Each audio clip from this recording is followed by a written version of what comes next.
मैं रणवीर सिंह दिल्ली यूनिवर्सिटी का छात्र हूँ और इस वीडियो के माध्यम से मैं आज कुछ पॉइंट्स को दर्शाना चाहूँगा जिसके तहत मैं ये कहना चाहूँगा कि कॉलेजेस जो है हमारे वो बंद हो जाने चाहिए, क्योंकि जैसा कि हम देख सकते हैं कि कोविड बढ़ता जा रहा है और जिसके कारण इन फ्यूचर बहुत सारी प्रॉब्लम्स हम फेस कर सकते हैं।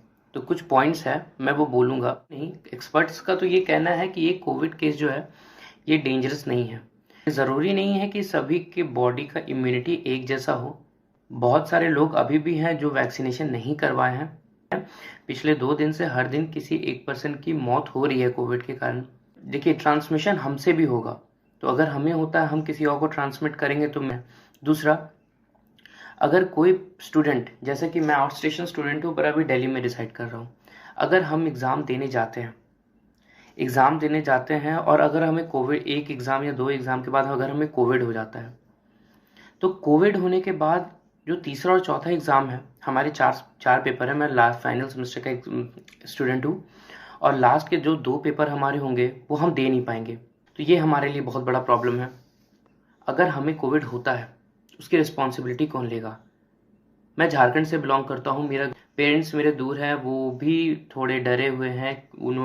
वो मुझे कहते भी हैं कि अच्छे से रहना, और अगर हमें कुछ हो जाता है, मुझे कुछ हो जाता है, किसी बच्चे को कुछ हो जाता है, तो क्या सरकार उसकी रिस्पॉन्सिबिलिटी लेगी? क्या दिल्ली यूनिवर्सिटी एडमिनिस्ट्रेशन उसकी रिस्पॉन्सिबिलिटी लेगी? नहीं। स्टूडेंट्स प्रोटेस्ट कर रहे हैं, हमारे फेवर में काफ़ी पॉइंट्स हैं जिसके तहत हम प्रूव कर सकते हैं कि क्यों हमारे लिए इम्पोर्टेंट है ऑनलाइन होना। पर दिल्ली यूनिवर्सिटी की तरफ से कोई भी एक ऐसा स्ट्रॉन्ग पॉइंट नहीं है जिसके थ्रू वो प्रूव करे क्योंकि हम क्यों ही लें ऑफलाइन एग्ज़ाम। अब मैं उनके बारे में कहूँगा जो अभी तक दिल्ली आए नहीं है, आने वाले हैं सिर्फ एग्ज़ाम के लिए। तो देखिए, सबसे पहला प्रॉब्लम क्या आएगा? जब मैं आया था यहाँ पे तो मुझे इस पीजी को लेने में तकरीबन 15 से 16 हज़ार रुपये लगे थे।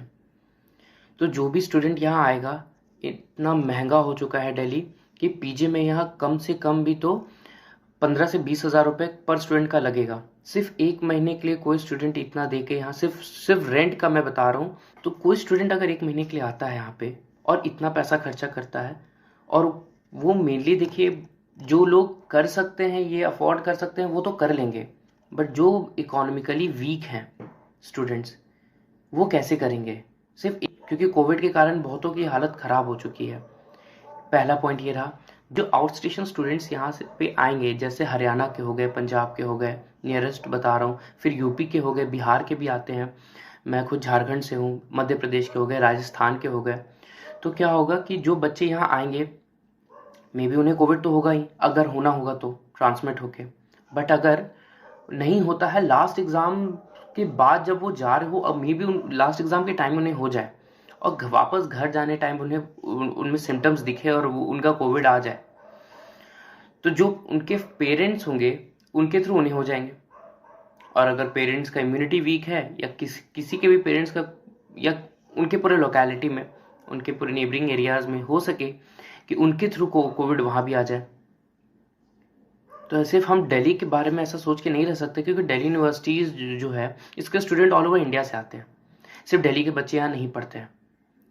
तो ये भी एक मेजर कंसर्न है जिसके बारे में सरकार को सोचना चाहिए, ठीक है।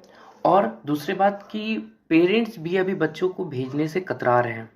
उनका कहना है कि अगर हम बच्चे को भेज देंगे तो ये हो जाएगा, कोविड हो जाएगा, तबीयत खराब हो जाएगा। हम नहीं जानते ना कि वो उनके साथ, वो कोविड होने के बाद वो पक्का ठीक ही हो जाएंगे। ठीक है, मानते हैं ये ज़्यादा घातक नहीं है, मतलब ये बहुत बड़ा इशू है। और हम सभी जानते हैं दिल्ली में कोविड के बाद क्या सिचुएशन क्रिएट हो जाता है। लास्ट ईयर भी हमने देखा, ठीक है, डेल्टा वेरिएंट था, वो बहुत ज़्यादा स्ट्रॉन्ग था, बहुत ज़्यादा घातक था।